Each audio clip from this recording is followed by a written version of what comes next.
Afternoon. Good afternoon आप sir. You are coming in second time. Yes sir. आपने ये save क्यों नहीं बनाई है? सर अभी बनवानी थी, आज शाम को बनाऊंगा। ऑफिस आ गया हैं? था। सर अच्छा। आज बनवानी है, थोड़ा सुबह भीड़ था तो इसलिए नहीं बनवाई। शाम को बनवाऊंगा। आप कहाँ गए थे अभी बाहर? बाहर कहाँ सर? बाहर नहीं गया था। आप कहीं पिछले उसमें वीक में आप अवेलेबल नहीं थे, कहीं आपने पहले दिया तो था, हाँ। लेकिन आप यू आर हाँ सर आउट मैं आई थिंक। जयपुर। हाँ सर जयपुर गया था सर, मूक देने, मूक इंटरव्यू देने जयपुर गया था। चलिए। आपकी तैयारी आपकी जो है ना, बिल्कुल कटिबद्ध है आप ये मथुरा रिफाइनरी छोड़ने के लिए, या आपका आधा आधा 50-50 है? सर आधा आधा ही है एक्चुअल में तो, अंदर से तो। क्योंकि मैं ये सोच रहा था, इतनी बड़ी सैलरी आप छोड़कर यहाँ क्यों आना चाहेंगे?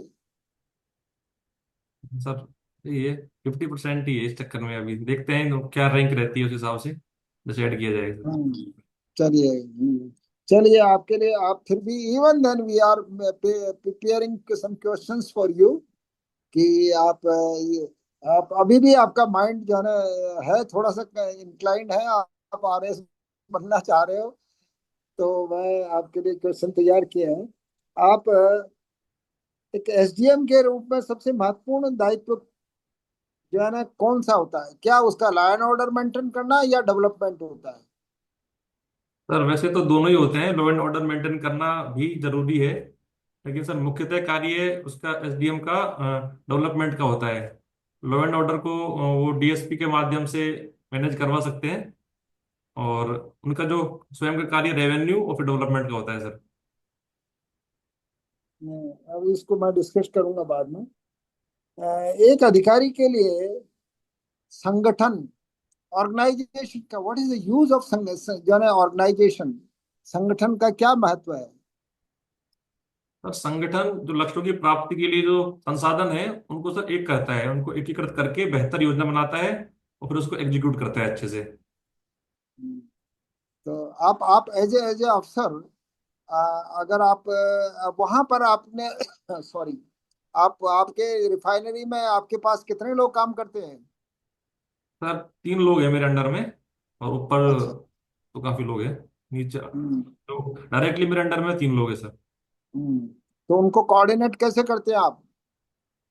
सर कोऑर्डिनेट कोई भी कार्य है उसको पहले तो ओरली बोल सकते हैं, अगर ज़्यादा इंपॉर्टेंट कार्य है तो उसको रिटर्न में मेल के द्वारा देते हैं। और जैसे कई बार उनमें आपस में कोई संबंधों में कोई आपस में जैसे कि शिफ्ट चेंज को लेकर के कोई दिक्कतें आती हैं तो उनको वही ऑब्जेक्टिविटी से किसका पहला जो एक्चुअल में मेन काम है उस हिसाब से उनको मैनेज करते हैं। अच्छा, एक बात बताइए।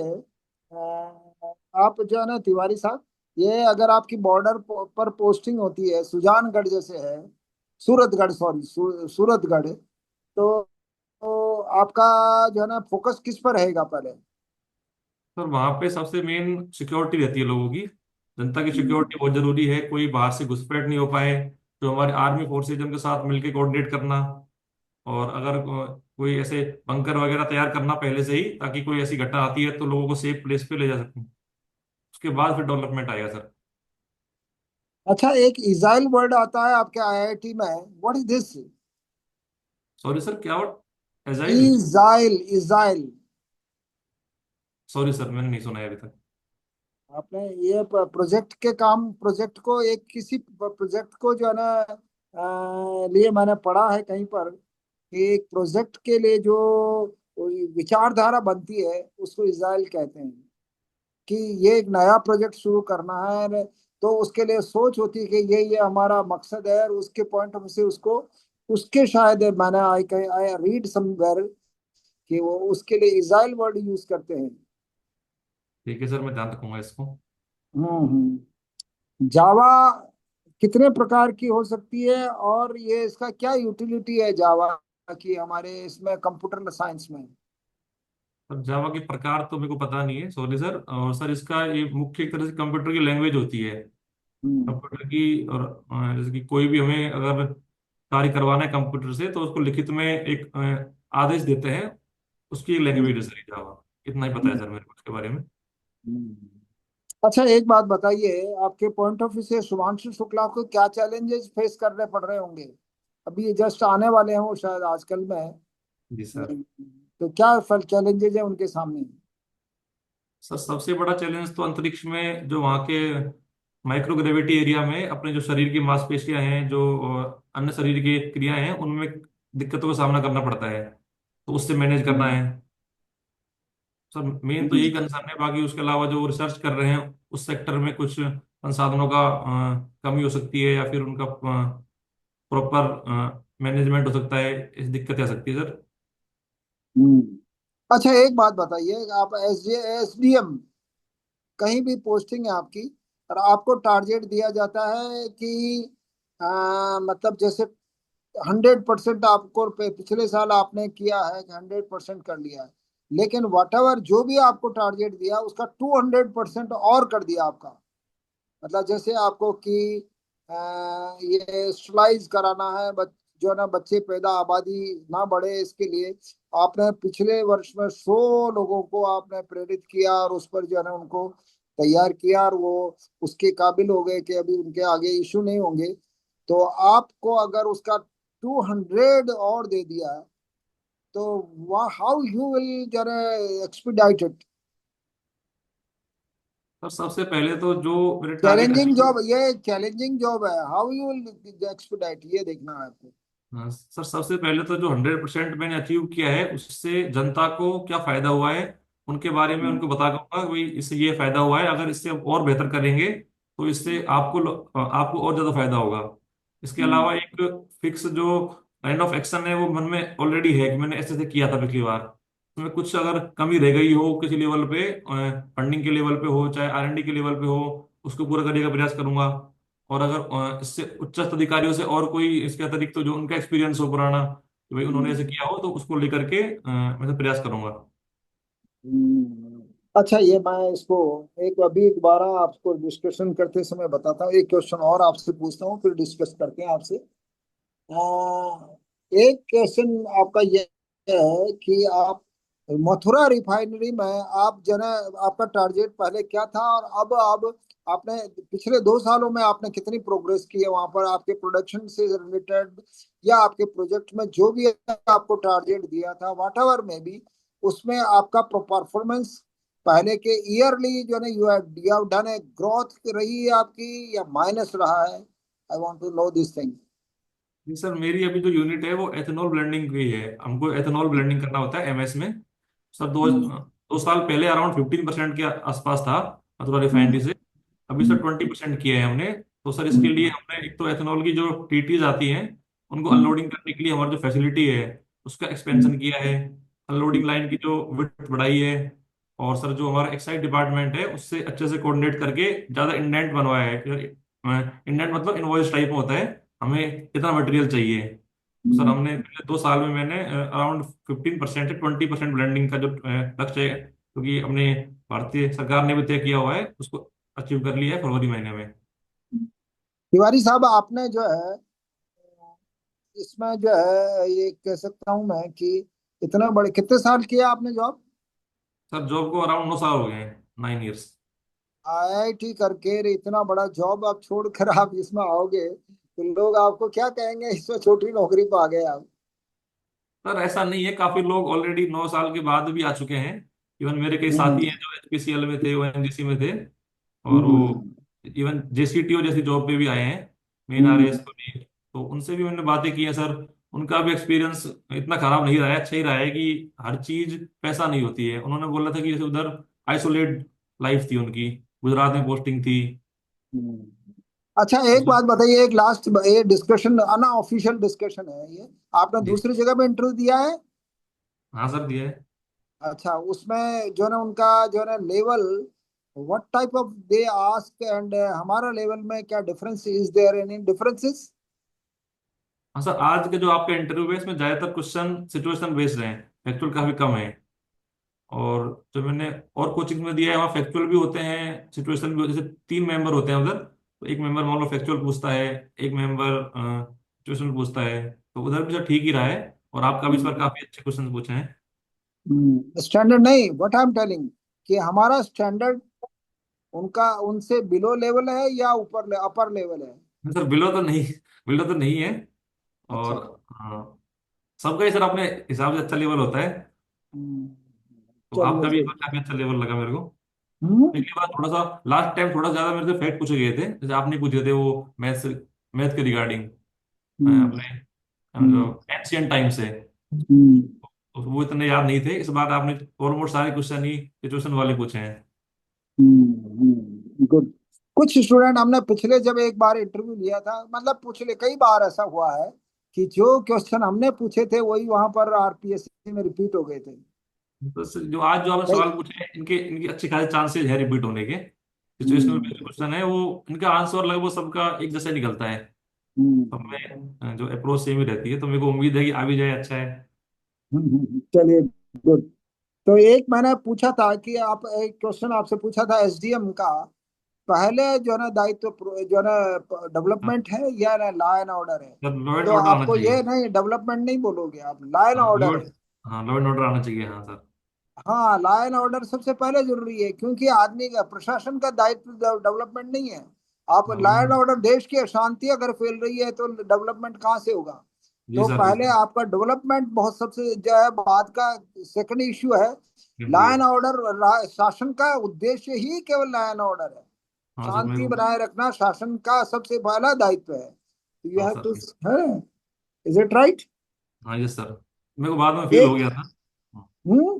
मेरे को बाद में लगा था कि law and order he main है। नहीं, ये एक्चुअली क्या है कि पहले ब्रिटिश रूल में भी ये ऐसा था, ब्रिटिश टाइम में भी, कि वो law and order maintain, revenue उनका काम था, वो कलेक्शन उनका, लेकिन वो लॉ एंड ऑर्डर भी मेंटेन करते थे। पर लेकिन अभी का काम लॉ एंड ऑर्डर मेंटेन करना है, रेवेन्यू डेवलपमेंट सेकंड काम है। ठीक है हम्म। सर। अच्छा, एक संगठित ऑर्गेनाइजेशन के लिए जो है ना, आपका ऑर्गेनाइजेशन का क्या, एक संगठन का क्या उपयोग है। तो आप जैसे आपके पास टीम है, 10-20 लोगों की काम है, और कुछ लोग उसमें से अगर काम नहीं कर पा रहे या नहीं जो है, तो उसमें आप मोटिवेशन करना, आप खुद कर काम करके दिखाना, ये ऑर्गेनाइजेशन का काम है। और ये you can do this thing, ये ठीक आप है इस सर। तरह का। एक पोस्टिंग आपकी बॉर्डर लाइन पर एरिया पर होती है सूरत में, आपने जवाब सही दिया था कि मैं वहां पर सबसे पहले सिक्योरिटी की, क्योंकि इन्फिल्ट्रेशन हो सकता है, बाहर के लोग आपकी लाइन ऑर्डर खराब कर सकते हैं, शांति भंग कर सकते हैं, आपके यहाँ पर जो है ना वो घुसपैठिए जो है ना, मतलब आपकी जो है ना वो खराब कर सकते हैं। तो इसलिए आपको सबसे पहले आपने जवाब सही दिया था कि वो आपका सिक्योरिटी आप पहले देखेंगे। इसराइल शब्द को, ये मैंने, मतलब मैंने भी पढ़ा था, और ये किसी प्रोजेक्ट का प्रबंधन दर्शन होता है ना, कि हम ये ये वर्ड ऐसा यूज करते हैं कि इसको हम ऐसा करने जा रहे हैं, इस प्रोजेक्ट के पीछे ये हमारा दर्शन है, एक उसका एक कॉन्सेप्ट होता है ना, कॉन्सेप्ट, वो इसको वर्ड यूज किया है शायद। मैं, आप फिर भी और दोबारा देखना। जावा में C++, CSS एंड HTML, इस तरह की कई सारी लैंग्वेजेस होती है जावा की भी। वो एक जो है ना, एक ऑर्डनरी क्वेश्चन है आपके पॉइंट ऑफ व्यू से। शुभांशु शुक्ला के जो ना ललित सर ने वो पहले डाले भी थे, शायद आपके ग्रुप में भी डाले थे, कि जी उनके सर। 3-4 एस्पेक्ट हैं, वो आप याद रखना कि उनके क्या चैलेंजेज है, वो किस तरह के, वो पर्टिकुलर यूज वर्ड यूज वही करना जो कि उन्होंने जो है ना पेपर्स में डाले हैं। ठीक है सर। एक एक क्वेश्चन मैंने पूछा था, आबादी नियंत्रण के लिए आपको अगर लक्ष्य दिया जाता है 200%, तो अभी क्या हो रहा है कि देश में कि जो है ना, मतलब कुछ पर्टिकुलर वर्ग जो है ना आबादी बढ़ा रहे हैं, तो व्हाट विल यू डू, आप क्या कैसे उसको कंट्रोल करेंगे, ये आपको देखना है, किस तरह से उनका जो है। तो उसके लिए यही है कि एक पर्टिकुलर वर्ग जो आपके आबादी बढ़ा रहा है, तो उसके लिए आपको उनके जो है ना, मतलब जैसे अभी आप जो है ना 100 रुपीज को पारितोषिक दे रहे हो, तो 200 रुपये दे के, लेकिन टारगेट आपको पूरा करना है। आदमी का लक्ष्य ये होता है, अधिकारी का, कि जैसे भी हो हमें टारगेट अचीव करना है, तो ये पूरा आप करना है। इस तरह से यूज करनी है। तो बहुत सारे निशान दिए आपको, बहुत बहुत सारी शुभकामनाएं। और आप जो है यहाँ के हमारे जो है, हमने कोशिश की है आपके। अब कब है आपका इंटरव्यू? 21 को है सर। है 21 तारीख को। 21 को, गुड। तो हमने कोशिश तो की है कि आप जो है उसके योग्य बने, लेकिन हम ये भी चाहते हैं कि आपको जॉब भी अच्छा है, लेकिन ऐसी कोई बात नहीं, even then we tried our best कि हम आपके आईआईटी स्टूडेंट होने के नाते, इतने बड़े और अधिकारी होने के नाते, हमने ट्राइड आवर बेस्ट कि किस तरह से आपको सेटिस्फेक्शन मिले, कि हमने कुछ मेहनत की है। बहुत बहुत तो धन्यवाद सर आपका। बहुत सारी शुभकामनाएं, बेस्ट विशेष, कि अगर आप आरएस बनते हैं तो आप बहुत अच्छा काम करेंगे सब प्रांत के लिए, प्रदेश के लिए। ये जरूर है कि एक पर्टिकुलर वर्क, जैसे लेक्चरर है, डॉक्टर है, what ever may be, one who is doing for a particular line में उनको काम करना पड़ता है। आरएस में ये है कि आपसे पूछा जाए तो आप कहेंगे कि मल्टीफेरियस जॉब है ये, और मैं समाज से ज्यादा हजारों लोगों को मैं अपनी तरफ से उनके लिए कुछ सारू कर सकता हूँ। I can do my best, जो है ना, उनके परफॉर्मेंस दे सकता हूँ, ये आपको कह रहा हूँ। ठीक है सर। चलिए, बहुत सारी शुभकामनाएं, बेस्ट विशेष। धन्यवाद सर।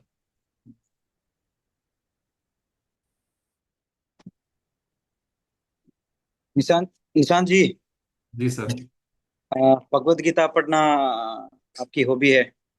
और सर इसमें मैंने चेंज किया है अभी, अच्छा अच्छा, इसको मैं शायद नहीं बोलूंगा उधर, प्लेइंग क्रिकेट बोलने का विचार है सर। ठीक है।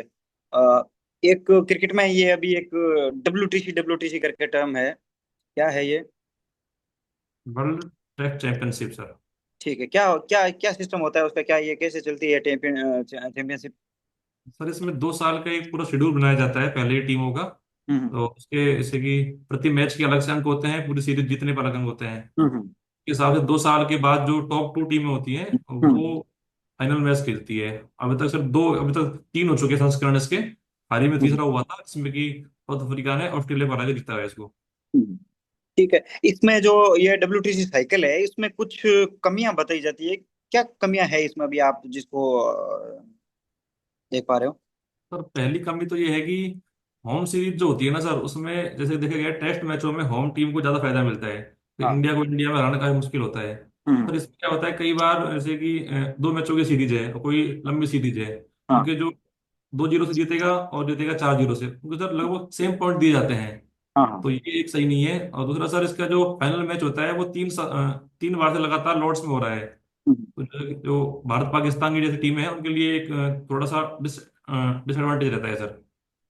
ठीक है, अभी जो ये इंडिया और इंग्लैंड के बीच टेस्ट मैच चल रहा है, क्या सिचुएशन है इसमें अभी? सर अभी 2 मैच हो चुके हैं, तीसरा मैच अभी चल रहा है और आज उसका फोर्थ डे होगा। हम्म और जिसमें अभी कल इंडिया और इंग्लैंड की दोनों एक एक पारी हो चुकी है, सेम स्कोर रहा था दोनों का 387। हम्म। और अभी जो इंग्लैंड की सेकंड इनिंग आज से स्टार्ट होगी, 2 रन बनाए हैं 0 विकेट होकर। और जो स्टार्टिंग के 2 टेस्ट है उनमें एक इंडिया जीता है, एक इंग्लैंड जीता है। इस टेस्ट मैच में एक जो बॉल इंग्लैंड के द्वारा यूज की जा रही है, वो काफी विवादों में है, काफी चर्चा में है, कौन सी बॉल है वो? सर वो ड्यूक बॉल है, ड्यूक बॉल जो इंग्लैंड में बनती है। तो उसमें विवाद ये आ रहा है सर, वो जल्दी वियर ऑफ हो जा रही है, जो उसका ड्यूरेबिलिटी है वो काफी कम है। 10 ओवर के बाद पिछले मैच में देखा था, इसी मैच में देखा था, फर्स्ट हम्म इनिंग में 10 ओवर के बाद ही वो बॉल खराब हो गई थी। तो सर हाँ। इससे जो फायदा मिलता है तेज गेंदबाजों को वो नहीं मिल पाता प्रॉपरली। ठीक है, जो इंडिया में कौन सी बॉल यूज करते हैं इसमें अभी टेस्ट सर में? इंडिया में एसडी बॉल होती है। और ऑस्ट्रेलिया में? सर ऑस्ट्रेलिया में कुकुबुरा बॉल होती है। ठीक है, जो डीआरएस होता है उसकी फुल फॉर्म क्या है? Sir decision review system. उसमें एक टर्म आती है कि इम्पैक्ट इन द लाइन, जी सर। क्या सर होता वो है वो?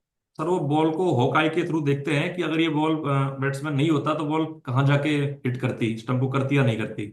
हम्म। तो नहीं अगर ये। इम्पैक्ट लाइन है, अगर वो लाइन में है तो मतलब, तो सर वो देखते हैं कि अगर बॉलर ने बॉल डाली है तो हम्म। उसकी जो 3 विकेट वाली जो स्ट्रेट लाइन होती है उसके अंदर है या बाहर है।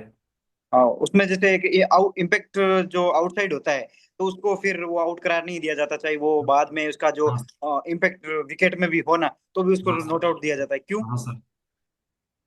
सर ये एक एम्पायर को थोड़ा सा एडवांटेज देने का तरीका है कि एम्पायर जो है उसके लिए इतना जज करना कि बॉल कहाँ जाएगी शायद पॉसिबल नहीं हो, तो वो सिर्फ ये देख करके कि अगर बॉल आउटसाइड इम्पैक्ट है तो शायद आउट नहीं होता मेरे नहीं, हिसाब एम्पायर से। के लिए, ये एम्पायर के लिए सुविधा के लिए है या फिर जो बल्लेबाज खेल रहा है उसके लिए है? सर इससे फायदा, मेनली फायदा तो बैट्समैन को ही है इससे कि वो आउट नहीं होता है चाहे वो हिट करे। नहीं, जो रूल बना है, मैं ये पूछना चाह रहा हूँ, ये रूल मतलब क्यों है, जब बॉल तो वो जैसे इम्पैक्ट आउटसाइड द लाइन है, फिर भी अगर वो बॉल विकेट को हिट कर रही है, फिर भी वो जी सर। नॉट आउट रहता है, क्यों? जब impact outside impact in line है, तब तो वो आउट है, इम्पैक्ट आउटसाइड है तो उसको नॉट आउट क्यों दिया जाता है? हाँ सॉरी सर, इसके बारे में मैंने अभी पढ़ा नहीं है, मैं देख लूंगा इसके बारे में। निशान जी, इसमें ऐसा होता है कि वो जो बल्लेबाज है उसका वो ब्लाइंड स्पॉट होता है, इस वजह से उसको नॉट आउट दिया जाता है। ठीक है सर। एक होता है इम्पैक्ट इन द विकेट, वो क्या होता है? सर वो जो बॉल टप्पा खाने के बाद अगर स्टंप पे जग लग रही हो तो इम्पैक्ट इन द विकेट होता है। ठीक है।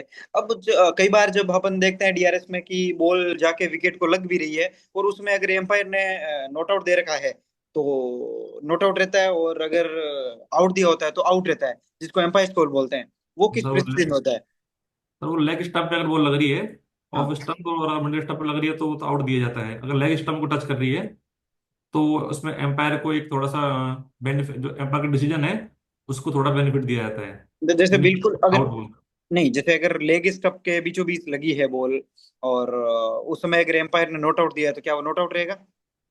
सर अगर ऑफ स्टंप और मिडिल स्टंप को टच नहीं कर रही है बिल्कुल भी, तो सर वो नॉट आउट रहेगा।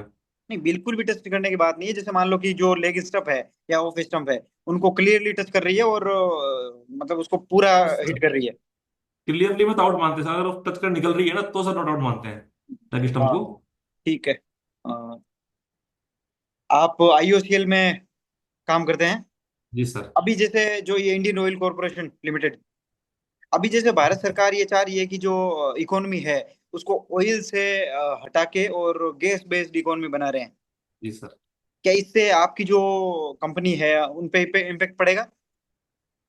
सर अभी वर्तमान परिदृश्य में जैसे कि भारत सरकार ने 2030 तक का टारगेट दिया 50% करना, तो सर हमारी कंपनी ने भी अपने आप को उस हिसाब से चेंज करने का प्रयास स्टार्ट काफी पहले कर दिए थे। दो हाँ, तीन हाँ, साल पहले से ही हमने जैसे कि अभी हमारे पानीपत रिफाइनरी है आईओसीएल की, हाँ, उसमें ग्रीन हाइड्रोजन का एक नया प्लांट लगाया गया है, एक हाँ, एथेनॉल का प्लांट लगाया गया है 2G बेस पे। और इसके अलावा जो हमारे पेट्रोल पंप रिटेल आउटलेट्स हैं वहां पर भी सोलर के जो लगाए गए हैं। और इसके अतिरिक्त सर जो क्रूड ऑयल है उसका जो अपने प्रोडक्ट बन रहे हैं, जो हमारा अब एक्सेसिव बच जाएगा, हम्म, उसका हमने पानीपत में हमने एक 2006 के आसपास पेट्रोकेमिकल बनाया था कॉम्प्लेक्स, हम्म, ताकि उनके यूज करके जैसे कि बेहतर जो प्लास्टिक है फाइबर्स हैं इनको आगे बना सके। हाँ, हाँ। निशान जी, आपका नॉलेज अच्छा है क्रिकेट में। आप थोड़ा और देख लेना, हालांकि आपको है वैसे भी अच्छा नॉलेज, फिर भी आप इस तरह जो टर्म्स है उनको आप देखना। और बाकी आपका नॉलेज अच्छा है, आप लंबे टाइम से सर्विस कर रहे हो, तो ये भी नहीं कह सकते कि कॉन्फिडेंस की कमी है, ऐसा कुछ भी नहीं है। और आपने तो काफी इंटरव्यू दिए भी होंगे, और जब आपका इतना ज्यादा एक्सपीरियंस है तो आपको ये चीजें पता है सब कुछ, तो आप अच्छे से इंटरव्यू दीजिए। बेस्ट विशेज आपको। ठीक है sir, thank you sir. Dinesh sir, thank you very much. Thank you sir. जी सर। नमस्ते सर। नमस्ते नमस्ते।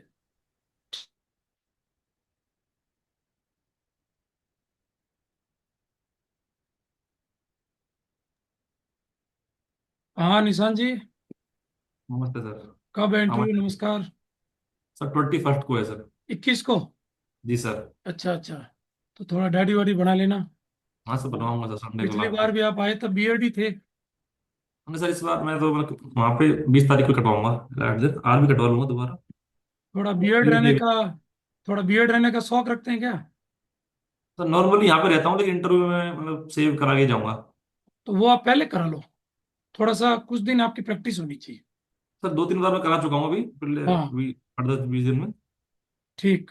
और बाल तो ठीक है वैसे, बाल तो तो ऐसे बाल छोटे रहते करवाऊंगा, थोड़े से हैं। आगे से बाल थोड़ा छोटे ट्रिम, हाँ करवाऊंगा। ट्रिम करवा लीजिए, ये थोड़ा आगे से यूं आ रहा है, इसको हाँ थोड़ा सर बाल ट्रिम कटवाऊंगा।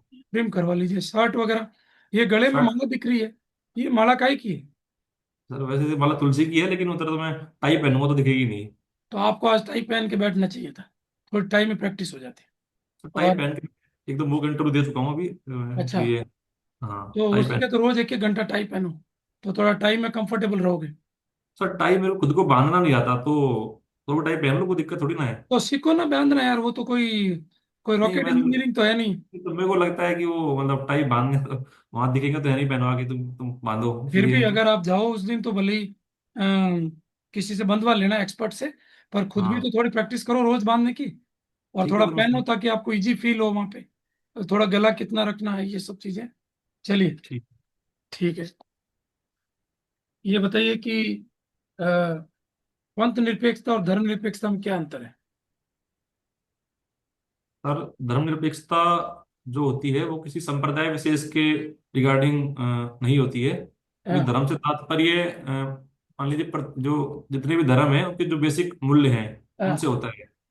और हम्म। सर जो पंथ निरपेक्षता है वो संप्रदाय विशेष से निरपेक्ष रहने के लिए बोलती है। जैसे कि इंडियन जो संविधान है उसमें ये बोला गया है कि भारतीय जो संविधान, भारत का अपना कोई धर्म नहीं होगा, लेकिन वो हम्म। सभी धर्मों को समान आग्रह देगा। ये तो है पंथ निरपेक्षता का। हाँ, और सर और धर्म धर्म निरपेक्ष, निरपेक्षता का क्या बताया आपने? सर धर्म निरपेक्षता में धर्म एक ऐसा शब्द है जिसका अर्थ भारतीय संदर्भ में देखा जाए सर मूल्य होते हैं, प्रत्येक हम्म। धर्म के जो नैतिक मूल्य हैं उससे हैं। तो इसमें बेसिकली एक धर्म वर्ड जोड़ निरपेक्ष देना आप, ड्यूटी। ड्यूटी, हाँ हाँ, कर्तव्य है। धर्म का अर्थ कर्तव्य है। हाँ सर, हम तो उससे कर्तव्य को निरपेक्ष नहीं छोड़ सकते, कर्तव्य हाँ से तो निरपेक्ष नहीं हो सकते। नहीं हो सकते सर, वो संभव हाँ, नहीं है। इसलिए हमने पंथ निरपेक्ष जोड़ा है, धर्म निरपेक्ष नहीं जोड़ा है। हाँ ठीक है। ठीक है सर। ये बताइए, ईरान इजराइल युद्ध का क्या कारण है? सर ईरान इजराइल युद्ध के संदर्भ में देखें तो एक तो एक ऐतिहासिक कारण है। इजराइल जो ईरान है वो चाहता है कि मिडिल ईस्ट में जो इजराइल है उसके फिलिस्तीन पर जबरदस्ती उसको एक तरह से अपने अंडर में कर रखा है, तो वो चाहता है हम्म। ये नहीं हो। दूसरा है सर इजराइल का जो इशू है, वो सोचता है कि ईरान जो अपना न्यूक्लियर पावर है, न्यूक्लियर जो बम बनाने की तरफ अग्रसर हो रहा है, हम्म। यूरेनियम को अभी एनरिच करने पर लगा हुआ है, तो वो चाहता है कि वो सोचता है कि अगर इसने न्यूक्लियर पावर अटैक कर ली तो हम्म। हमारी सिक्योरिटी के लिए एक बड़ा चैलेंज हो जाएगा, इसलिए उसने इस पे आक्रमण कर दिया था इस बार। ठीक है, और क्या कारण हो सकता है? आंतरिक कारण क्या है? ये एक पॉइंट अच्छा है दोनों, इसमें एक सर पॉइंट और ऐड करो आप। सर आंतरिक कारण है कि ईरान एक मुस्लिम कंट्री है और पूरा हम्म। मिडिल ईस्ट उसके आसपास जितने भी कंट्रीज हैं वो सारे मुस्लिम कंट्री, इजराइल अकेला है जो यहूदी कंट्री है। तो धर्म के अगर हम दृष्टिकोण से देखें तो ईरान चाहता है कि ये क्षेत्र इतिहास इसमें जो यरूशलेम है वो उसका मुस्लिम महत्व भी है, वहाँ एक मस्जिद है, अलग सा मस्जिद, उसका हम्म। मुस्लिम महत्व है, तो ईरान हम्म। चाहता है कि ये मस्जिद है वो मुस्लिमों के ही अंडर में रहे। तो ये एक कारण और हो सकता है सर। अच्छा, इसमें एक पॉइंट और ऐड करना आप, कि जो इन दोनों देशों के जो शासक हैं वो अलोकप्रियता झेल रहे हैं अभी। अच्छा इनके सर। देशों में भ्रष्टाचार के आरोप है इनके ऊपर, और हाँ सरकार कभी भी इनको पलट सकती है। नेतन्याहू जेल जा सकते हैं, खोमेनी की सत्ता पलट सकती है, वो अलोकप्रिय है। तो युद्ध के इसलिए माध्यम से वो राष्ट्रवाद को जनता के दिलों में डाल के और जी अपने आप को लोकप्रिय बना सकते हैं। जी सर, ये अच्छा इस पॉइंट है तरह आपका। से इसको आपको बताना है। अच्छा, ये बताइए कि भारतीय मूल के कितने अंतरिक्ष यात्री अभी तक अ, अंतरिक्ष में गए हैं? सर अभी दो गए हैं, अभी जो सुभांशु शुक्ला जी गए हैं वो सेकंड वन है। पहले एक मिनट।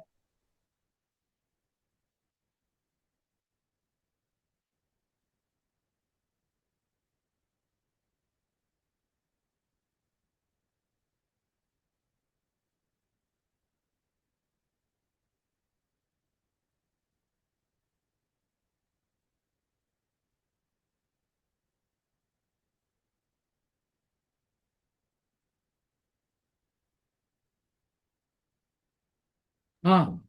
हाँ जी सर, अभी तक सर दो गए हैं सर। पहले थे श्री राकेश शर्मा जी जो कि हाँ। 1984 में गए थे। हाँ। और दूसरे सर अभी जो इस अभी अंतरिक्ष में ही है सुभांशु शुक्ला जी, जो कि अभी एक्सियोम 4 मिशन के तहत गए हैं।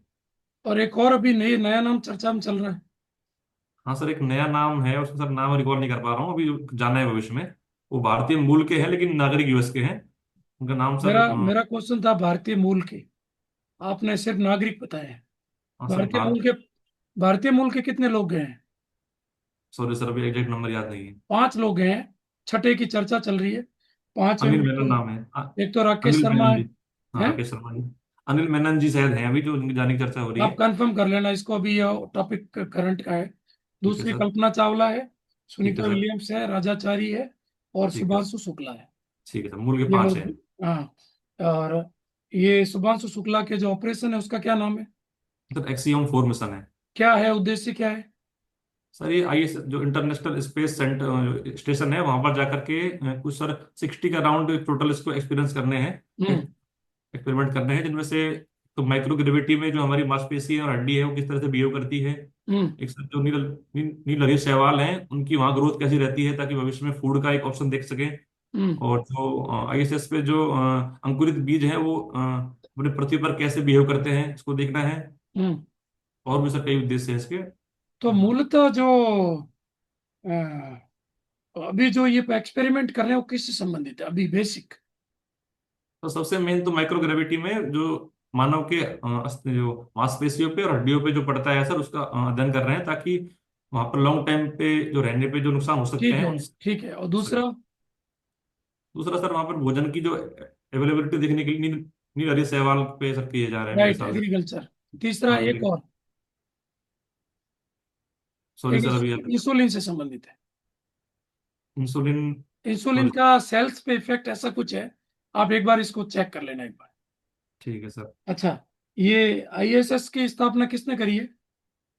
सर ये बहुराष्ट्रीय मिशन है जिसमें कि मुख्यतः 5 कंट्रीज के जो स्पेस एजेंसीज हैं उनने मिलकर की है सर, जिसमें कि रसिया है, यूएसए है, चाइना है, और एक जापान है, कनाडा है, और चाइना एक इसमें जापान बाद में कंट्री। शामिल हुआ है, अच्छा शुरू में मुख्य चाइना नहीं था। सर मुख्यतः यूएसए और रूस ने की होगी। यूएस, रूस, जापान, कनाडा और ईयू, ईयू, हाँ ईयू सर, ये हाँ 5 5। कंट्रीज है इसमें। तो ये आप देख सकते हैं। और अच्छा, ये बताइए शंघाई सहयोग संगठन की स्थापना कब हुई? सर इसकी 1997 के आसपास हुई थी सर, जितना मैं याद कर पा रहा हूँ। ये और 2001 इसमें। में हुई, आप इसको एक बार पढ़ना पूरा। और मैं जो आर्टिकल डाल रहा हूँ ग्रुप में, उसको पूरा आप उसको पॉइंट आउट किया करो, उसको लिखा करो पूरा। पूरा ठीक नहीं, है सर। मतलब 4-5 पॉइंट निकाल के अलग से डायरी बना लो आप, तो वो क्या हाँ पॉइंट ठीक है। याद रहेंगे आपको। अच्छा, ठीक है अभी सर। क्यों चर्चा में रहा है? सर भारत के रक्षा मंत्री गए थे, वहां पर रक्षा मंत्रियों की बैठक हुई थी, हाँ, जिसमें कि पहलगाम आतंकी हमले की उन्होंने एक मत से विरोध नहीं किया था, जिसकी वजह से उन्होंने उस पर जो संयुक्त वक्तव्य है वो हस्ताक्षर नहीं किए थे। राइट। इसमें एक चीज और ऐड करना कि इन्होंने पहलगांव को तो पहलगांव पे तो कोई चर्चा नहीं की, और हाँ बलूचिस्तान को डाल दिया। डाल दिया था, तो हाँ एक सर तरह ये से पाकिस्तान का फेवर हो रहा है और इंडिया व्यवहार को कर रहे हैं। इग्नोर कर रहे हैं। तो राजनाथ हाँ सर सिंह ने साइन नहीं किए। नहीं किए थे। रक्षा मंत्री श्री राजनाथ सिंह जी ने साइन नहीं नहीं किए, किए ये थे। बताना है आपको, ठीक है। अच्छा, ये बताइए अहमदाबाद विमान हादसे के बारे में कुछ क्या जानकारी है आपकी? सर ये 12 जून को हुआ था इसी हम्म। वर्ष, जिसमें कि 241 लोगों की जान गई थी। ये हम्म। बोइंग 787 कंपनी का था और एयर इंडिया का एक जॉइंट वेंचर था। और हम्म। सर इसका भी इसकी कल रात में इसकी फर्स्ट जो प्रारंभिक जांच है उसकी रिपोर्ट आई है, गवर्नमेंट ने डाली है। तो सर 2-3 बातें जो सामने आ रही हैं। एक तो अहमदाबाद से पहले दिल्ली से आई थी फ्लाइट, तब इसके जो बैलेंसिंग वाले सेंसर्स हैं वो अच्छे से काम नहीं कर पा रहे थे। उसकी हम्म। रिपोर्ट भी की गई थी पायलट द्वारा, वो परंतु। सेंसर्स को क्या बोलते हैं, उस इस जो जो संकेत देते हैं उसका टेक्निकल टर्म क्या है? सॉरी सर टेक्निकल टर्म याद नहीं है। उसका ये आज के न्यूज़पेपर में है, देखो आज। हाँ सर आया है वो, मेरे को लगा कि काफी टफ है और वो 4-5 दिन बाद पुराना हो जाएगा, इसलिए नहीं ये पढ़ा देखो मैंने। आप, ये आज ही हेडिंग है, ये स्टेप पोस्ट XDCR। हाँ सर आया है, मैंने जान के हाँ, छोड़ा था मैंने कि नहीं सात नहीं, दिन बाद इसका पुराना हो टेक्निकल जाएगा। टर्म पकड़ो इसको। इसका अर्थ है कि विमान का संतुलन बताने वाला सेंसर कभी भी फेल हो सकता है। फेल हो सकता उन्होंने है। उन्होंने इस अलर्ट को इग्नोर किया, इग्नोर किया सर, और एक तो इसी ये कारण है। से ये अभी प्रारंभिक बात ये आ रही है। ये हाँ, ये एक अच्छा, रीजन हो सकता है। ठीक है। एक ये मेडे मेडे वर्ड बोलते हैं, मे डे, ये क्या जी है? सर ये मेडे वर्ड जब कोई जो विमान के पायलट हैं वो उस पर अपना नियंत्रण खो देते हैं या फिर कोई बड़ी इमरजेंसी आती है, तो वो जो एटीसी को सिग्नल भेजते हैं उसमें ये वर्ड बोलते हैं, ताकि इसके मतलब ये है कि बड़ी इमरजेंसी, तुरंत हेल्प चाहिए, मदद। मदद चाहिए, मदद। हाँ, फ्रेंच वर्ड है इसका, मदद इसका अर्थ होता है। मदद है हाँ। ठीक है। ईगा स्वीटेक। सर ये आज कल जो विंबलडन की नई चैंपियन बनी है, पोलैंड की देश निवासी है, और इसने पहली बार हुआ है कि लास्ट 113 ईयर्स में कि किसी भी फाइनल मैच में विंबलडन के में 6-0 से जीत हासिल की है। हम्म। और ग्रैंड स्लैम क्या होता है? सर ग्रैंड स्लैम टोटल 4 बड़े टूर्नामेंट होते हैं टेनिस में, जो ग्रैंड स्लैम बोलते हैं। कौन कौन से? विंबलडन, फ्रेंच ओपन, और ऑस्ट्रेलियन ओपन, यूएस ओपन, और एक विंबलडन, 4 होते हैं इनका सर। इनका मंथ बता सकते हो? जी सर। सर ऑस्ट्रेलियन ओपन होता है जनवरी में। कौन? और सर ऑस्ट्रेलियन ओपन। अच्छा, ऑस्ट्रेलियन ओपन, ठीक है। हाँ और और सर मई में होता है फ्रेंच ओपन। हम्म। और सर जून जुलाई में होता है विंबलडन। और शायद नवंबर दिसंबर में होता है ऑस्ट्रेलिया ओपन। हम्म। तो ये 4 होते हैं सर। हम्म। ठीक है। और ये बताओ कि इनके जो ग्राउंड होते हैं, जो कोर्ट होते हैं, वो कोर्ट भी अलग अलग रखे जाते हैं, उनके क्या नाम है? सर फ्रेंच ओपन का होता है क्ले कोर्ट, क्योंकि लाल मिट्टी का होता है। हम्म। सर विंबलडन होता है ग्रास कोर्ट। हम्म। और सर बाकी दो का भी याद नहीं है सर, सॉरी सर। ठीक है, देखो ऑस्ट्रेलियन होता है हार्ड कोर्ट पे, हार्ड हार्ड और कोर्ट, हाँ। यूएस वाला होता है, ये भी हार्ड कोर्ट पे होता है। हार्ड फर्स्ट कोर्ट, एंड ठीक है। लास्ट हार्ड कोर्ट पे होता है। हार्ड कोर्ट में बीच में दोनों, बीच हाँ वाला ठीक। रेड क्ले होगा, और हाँ ये रोला ग्रास कोर्ट है। वीरा जो वहाँ का वो है और फिर medal वाला। स्टेडियम है, उसमें होता है। ठीक है ठीक है। सर। अच्छा, ये बताइए कि ये कैलेंडर ईयर ग्रैंड स्लैम और non calendar year grand slam, ये क्या होते हैं? सॉरी सर, अच्छा जानकारी नहीं देखो, है। मैं बता देता हूँ। अगर कोई व्यक्ति उसी कैलेंडर ईयर में लगातार चारों ग्रैंड स्लैम जीत ले तो वो होता है अच्छा, कैलेंडर ईयर ग्रैंड ठीक है स्लैम, सर। या सिर्फ ग्रैंड स्लैम कह देते हैं। और जो ठीक अलग अलग वर्षों में अलग अलग जीते और चारों जीत ले तो वो होता है non calendar year grand slam. ठीक है और सर। एक होता है career grand slam. Career grand slam, हाँ, अपने मतलब पूरे करियर में अगर चारों जीतने में सफल हो जाता है तो बोलते हैं उसको। Career right. एक होता है गोल्डन स्लैम। सॉरी सर, नहीं पता। गोल्डन स्लैम में ये कि चारों जीतने के बाद अगर उसने जो ओलंपिक गोल्ड जीत लिया है तो। ग्रीष्मकालीन ओलंपिक में गोल्ड जीत लिया है, तो तो ये सर थोड़ा सा अभी क्या अभी करंट में चल रहा कॉन्टेक्स्ट है। में चल रहा है। थोड़ा आप ठीक है। इसको और डिटेल बनाओ। एक मैं क्वेश्चन और पूछ रहा हूँ। भारत और ईयू के बीच में जो ये टेपा हुआ है, TEPA, ये क्या है? सॉरी सर, नहीं पढ़ा मैंने अभी ये अभी। ट्रेड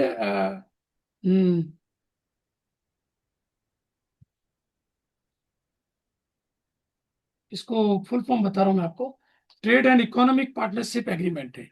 ये कल ही हुआ है, कल के अच्छा, न्यूज़पेपर में है ये पत्रिका पूरा। TPA, फ्री ठीक है ट्रेड सर। के लिए है।